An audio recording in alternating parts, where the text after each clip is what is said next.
This is the story of how a virus we didn't even know existed 3 months ago has changed the way we live. COVID-19 has impacted life everywhere for billions of people. And it started here in China, in the city of Wuhan.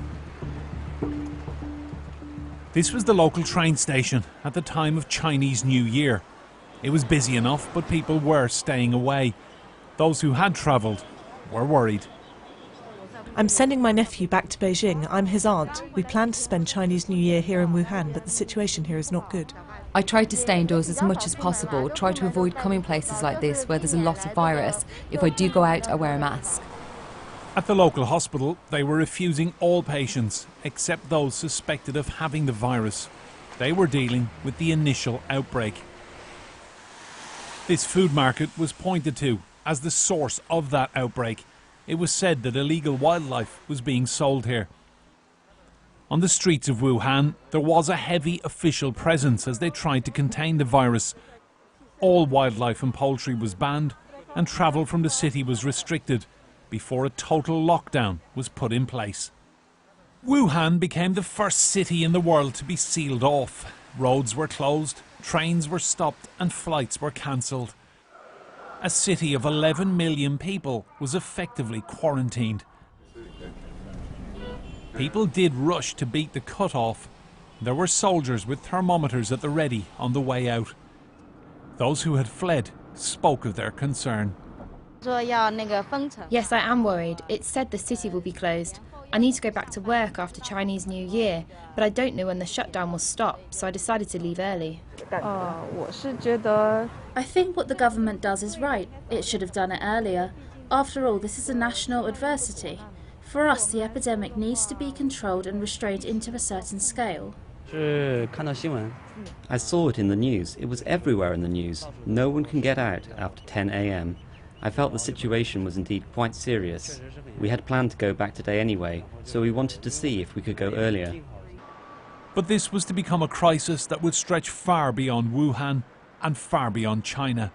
All passengers from Wuhan to the UK were supposed to be screened on landing, but that was not the case for this man.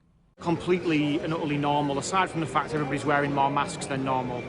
And we got a leaflet as we landed, just like if you have any symptoms, there has been a virus, please contact us. However, that was all in English, it wasn't in Chinese. The city where the mystery virus first emerged had to cope in isolation. Face masks began to rapidly sell out across China as news of this virus spread. Now the masks are sold out 4 days already. Like this morning, just within about 1 hour, we had a dozen people coming in to ask if we have masks. I was busy just now and I forgot about the mask, but I should really wear it. News of the outbreak travelled quickly, and we began to learn more about this worrying new virus.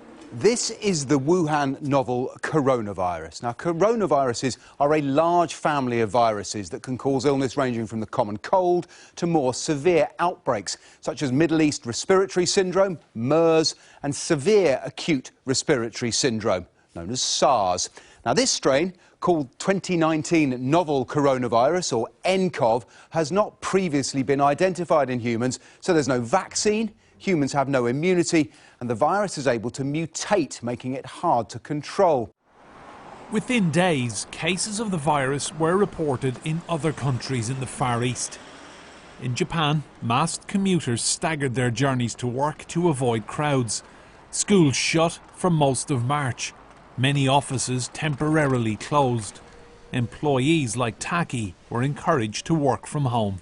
I'm very worried about the coronavirus, so I'm working from home, and I'm also putting mask and have a sanitizer, and try to not go into the crowded place and avoiding the train, so forth, so on. The Diamond Princess cruise ship was forced to dock at Yokohama and stay there after a man who disembarked in Hong Kong was found to have the virus. More than 600 people on board also tested positive for it. It was one of the largest cluster of cases outside of China. After 17 days in quarantine, some of the passengers were able to head for home.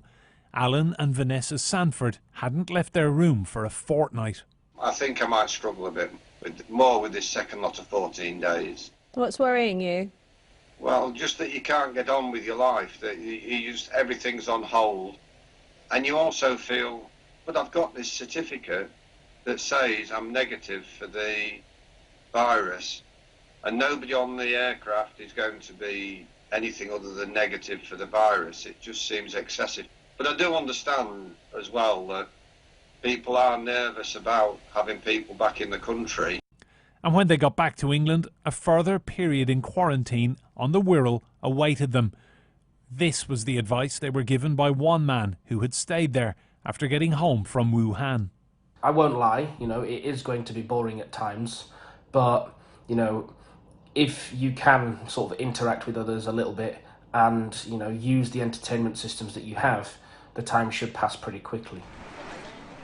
While the Olympic Games are still going ahead, Japan's Prime Minister requested that other big events be postponed. Fewer people means less chance of potentially deadly clusters.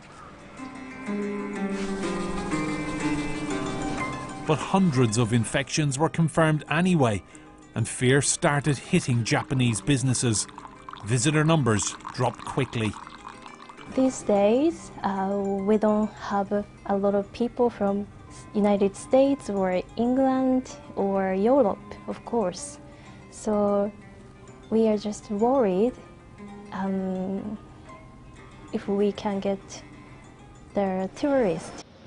It didn't take long for this virus to move out of the Far East and much further afield. At the end of January, Italy detected and isolated its first 2 cases. Both were Chinese tourists. Prime Minister Giuseppe Conte immediately declared a state of emergency for 6 months, and Italy became the first country in the world to block flights from China. The economic impact could be very strong. At this moment, we can calculate that there will be a negative economic impact, but we're not able to predict how it is going to be, because we don't know yet the containment effect of the countermeasures that we adopted. But by early March, the country had the second highest number of infections outside China. And that was despite an initial lockdown that saw 10 towns in northern Italy put into isolation. This was the area where Europe's outbreak seems to have started. People needed special permission to get in or out. As we filmed, 2 ambulances came out of the red zone. The paramedics in this one were wearing full-body protective suits. Just a few hours' drive away from here are popular French ski resorts like Chamonix. I worry a lot, but I try to, travel with the mask and be careful, no? I want to make sure that we kind of assist with public health efforts to avoid a spread, but I don't feel personally nervous about it. In Switzerland, the World Health Organization is leading the fight against the virus. The lesson is that every country has to be ready. Every country has to invest heavily in their health systems. So whenever virus comes, they can quickly detect, test, and provide health care for those who are sick. Delegations come here from around the world to seek advice. Among the visitors, the British former Health Secretary. The truth is that Schengen or no Schengen, we are in such a globalised world, as you can see by the way it's spread, that everyone has to take precautions. Even though the mortality rate at 1–3% sounds low, if millions and millions of people get this virus, that is a lot of deaths. And so that's why we have to prepare for worst-case scenarios. Europe's response was calm and measured, but nobody could have predicted the restrictions that would soon follow. The epidemic spread rapidly to other countries, with France, Germany, Spain and the UK all recording sharp rises in cases. Some of Spain's first cases were recorded in the Canary Islands. This hotel in Tenerife confined guests to their rooms after a couple from northern Italy tested positive for the virus. A letter was slipped under our door before we woke up. That's all we know. It said that we weren't allowed to leave the room for medical reasons or something. Medical tents were put in place outside hotel reception, with doctors ready to respond. The NHS subsequently issued new guidance to people. If people come back from northern Italy and they subsequently, in the next 14 days, get symptoms, we recommend that they self-isolate and then phone 111. While that was Britain's approach, other countries reacted differently. Italy went into a full-scale lockdown. Police outnumbered the public on the streets of Rome.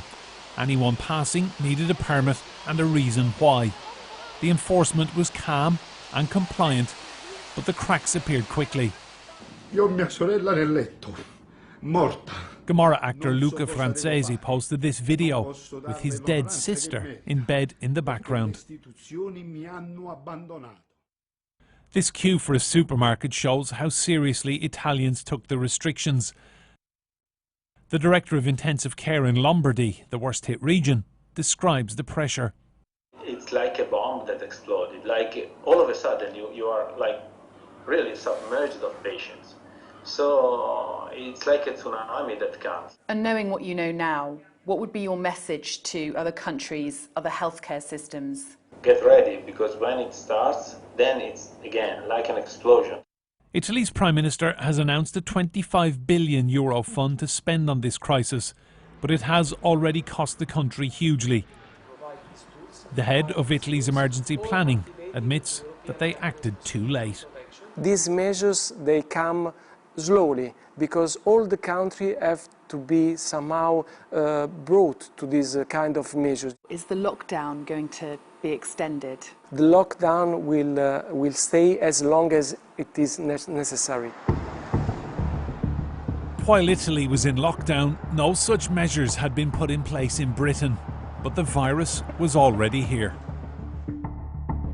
After first emerging in China, the virus moved rapidly and silently, and it was beginning to spread in Britain. In the first few weeks, the infection came from half a dozen countries, from China, Japan, Singapore, Iran, and then closer to home, from Italy, the Canary Islands and France.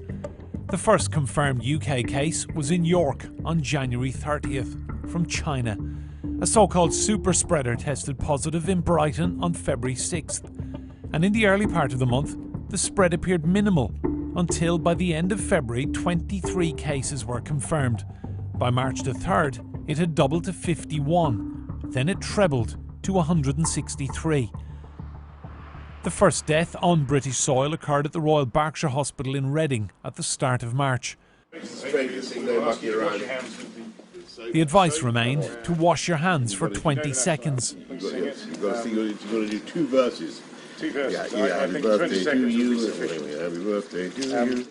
The Prime Minister put forward a £46 million package for scientific efforts towards a vaccine, but it won't be ready to halt this outbreak. It looks to me as though there will certainly be a substantial period of disruption when we have to deal with this outbreak. How big that will be, how long that will be, I think is still an open question, but clearly it is something we're going to have to deal with for quite a while here in the UK. As it turned out, it was only a matter of days before the virus started to impact every aspect of British life. The first big business casualty in the UK was the regional airline Flybe, which had already been struggling. It collapsed, putting 2,000 jobs at risk.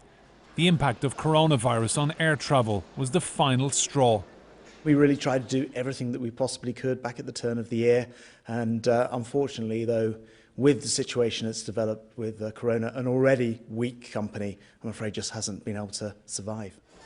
In London, extra cleaning of public transport was ordered to combat the virus, but everywhere felt quieter than normal. Well, this is Regent Street, normally bustling, the beating heart of central London. As you can see, it's extremely quiet. No wonder business leaders are worried. The restaurant sector has already seen a massive drop in the number of customers coming through its doors. San Carlo is one of the most successful restaurant groups in Britain. Dammacio, una bruschetta, sego, uno spaghetti cacio e pepe, un tagliolino mazzara. Employing 1,100 people with a turnover of around £100 million a year. Aldo Zilli has been in this business all his life, but can't remember a challenge like this. Service! We don't know what's going to happen. We're fighting a battle. We're at war with no one to fight, so we don't know we're fighting. It's quite obscure, you know. In my opinion, after 45 years in the business in this country, I don't know. I don't remember anything similar.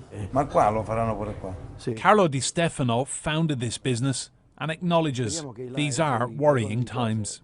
I never knew it could happen in 2020. It really shocked me that. And sometimes I get up in the morning, I think it's like by the gym. You know, I got to stop, but it's crazy. I mean, yesterday was dead. Today look like I got to be dead again.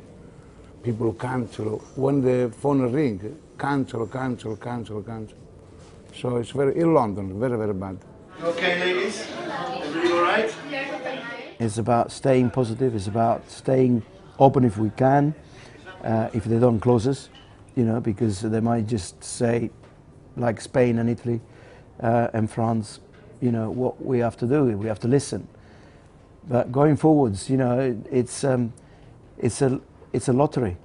We have to stay positive and keep our customers as safe as possible. Ireland's government decided to shut all schools, colleges and universities for at least 2 weeks. But I just hope it doesn't go on for so long, because the panic has really set in with parents right now. The kids are going to be fine. Yeah, they're going to be bored off their heads, and the mammies will probably give out because they're going to be driven wild. We sent home initial work for the boys to do, but teachers can add to that as time goes on. So it's not major work that's been sent home. It's work that will keep the kids occupied. Supermarket shelves quickly began to empty in Dublin. And then came the decision to shut all pubs, bars and restaurants until the end of March. It was unprecedented. At this Dublin pub, the owner had to lay off his staff and close the premises, like every other bar in the country. What we're looking at is we're looking at the closure of 7,000 pubs, you know, around the country, and that's estimated to be 50,000 jobs that have been lost as of yesterday. So the impact of that is absolutely huge, and plus the additional jobs that will be lost through the guys who supply into the pubs as well. So you're looking at wholesalers and then the guys supplying product in as well. So there's a massive amount of job cuts. From the air, this was the impact of the virus on central London. Trafalgar Square almost deserted. Some roads empty, other drivers determined to carry on. The Prime Minister vowed to give people all the help they need. Yes, this enemy can be deadly, but it is also beatable. This government will do whatever it takes. There was a promise of 3 months' help for people struggling with their mortgages and a massive financial war chest to assist business. This government will give you all the tools you need to get through this. We will do whatever it takes. Today I am making available an initial £330 billion of guarantees, equivalent to 15% of our GDP. That means any business who needs access to cash to pay their rent, their salaries, suppliers, or purchase stock will be able to access a government-backed loan or credit on attractive terms. And if demand is greater than the initial £330 billion I'm making available today, I will go further and provide as much capacity as required. I said whatever it takes, and I meant it. In the United States, an even more rapid financial response. Government checks could be rolled out to citizens as early as April. We're looking at sending checks to Americans immediately. And what we've heard from hardworking Americans, many companies have now shut down, whether it's bars or restaurants. Americans need cash now, and the president wants to get cash now. And I mean now, in the next 2 weeks. In France, the whole country is now in lockdown. At this moment, and since last night, 100,000 policemen are being deployed throughout the country. Their mission will be to make sure that each person has their signed declaration if they go out. The nation of liberty and fraternity has curbed the freedoms its people so cherish. Queues at the supermarket, but people remain calm. It's an important thing for everyone to stay at home, because it's thanks to that we cannot stop the propagation of the virus. Non, j'ai pas de peur. Pourquoi pas? Bah, je sais pas, c'est un virus, ça va passer, hein. In this town centre, the florist gave away his stock before the town's bells signalled the start of the lockdown.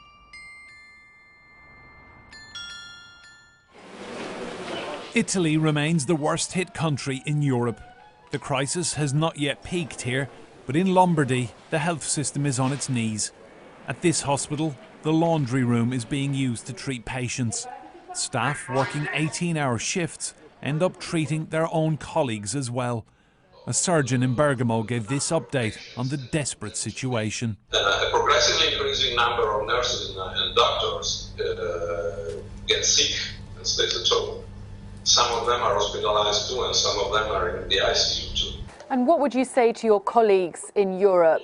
To get prepared to shortage of things they would never think could get short of. For example, oxygen. And personal protection devices are stolen. We have to face these problems that we could never imagine before.